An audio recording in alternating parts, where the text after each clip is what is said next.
அதாவது தனி அணியாமல் புரிஞ்சு போகிறாங்க. தனியா எடப்பாடியார் வந்து தனியா ஒதுக்கிட்டு மற்றவர்கள்லாம் வந்து சேர்ந்து மீண்டும் தனியாக ஒரு அணியா சசிகலா எல்லாத்தையும் சேர்த்து ஒரு மீண்டும் ஓபிஎஸ் இல்ல என்ன அப்படின்னா இந்த பிரச்சனை வந்து இது கிளப்பி விடுறது யாருன்னு கேட்கறேன்.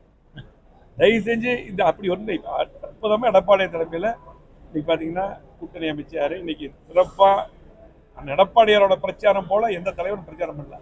இன்னைக்கு அவ்வளவு மக்கள் வந்து எடப்பாடியாரோட பிரச்சாரத்தை ஏத்துட்டாங்க. அவ்வளவு கூட்டம் இன்னைக்கு கண்டிப்பாக மிகப்பெரிய வெற்றி அதிமுக தலைமையில் எடப்பாடி தலைமை வெற்றி பெற போறோம். ஆகவே இதுல வந்து வெற்றி நடை போட்டிருக்கிறோம்.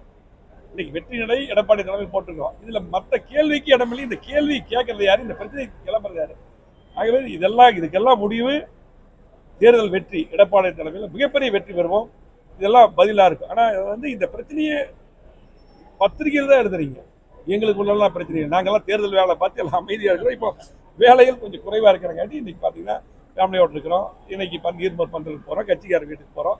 கோயில் பார்த்தீங்கன்னா நிறைய கோயில் விசேஷங்கள் நடந்துட்டு இருக்குது. அந்த கோயிலுக்கெல்லாம் சென்று போயிட்டு இப்படி ஒரு போயிட்டு இதில் வந்து பார்த்தீங்கன்னா பத்திரிகை வந்து ஒரு சில ஊடகங்கள் பார்த்தீங்கன்னா இது அப்படியே கிளப்பி இந்த வாட்ஸ்அப்பில் போடுறது, ட்விட்டரில் போடுறது, அப்படியே ஒரு பிம்பத்தை உருவாக்குறீங்க. இதுக்கு வேற பார்த்தீங்கன்னா ஆமாம் அதே போல் இன்னைக்கு திமுக இன்னும் மற்ற கட்சிகள் தூண்டுதல் நடக்குது. அது மட்டும் இல்லை, இப்போ இதுக்கு டிஃபெக்ட் போடுறாங்க. டிஃபெக்ட் போடுறதுக்கு எத்தனையோ பிரச்சனைகள் இருக்கு. அதெல்லாம் போடுறதே இல்லை. இது திருப்பி சுற்றி அதிமுக பேரை சொன்னா, எடப்பாடியார் பேரை சொன்னா தான் பத்திரிகை பேப்பரே வந்து பார்த்தீங்கன்னா மக்கள் வந்து படிப்பாங்கிறதுக்காக எழுதுறாங்க. அப்படிதான் இன்னைக்கு எங்களோட பொதுச்செயலாளர் சொன்னார் பேசிட்டு இருக்கும்போது, தம்பி நம்மளை சொன்னா தான், நம்மளை எழுதினா தான் அவங்களுக்கு எல்லாம் பத்திரிகையை விற்கும் போது அதனால எழுதுறாங்கன்னு சொல்லிட்டு போனார். ஆகவே கண்டிப்பாக அதிமுக பொறுத்தளவுக்கு எடப்பாடியார் தலைமையில் வெற்றி நடை போடுகிறது.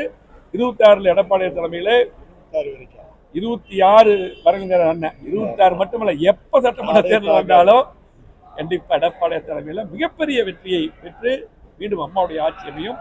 அப்பொழுது கோவை மாவட்டத்துக்கு உங்களுக்கு எல்லாம் தெரியும், கோவை மாவட்டத்தில் எதுவுமே நடக்கல. மீண்டும் விடுபட்ட திட்டங்களை நாங்கள் கொண்டு வருவோம். நன்றி, வணக்கம்.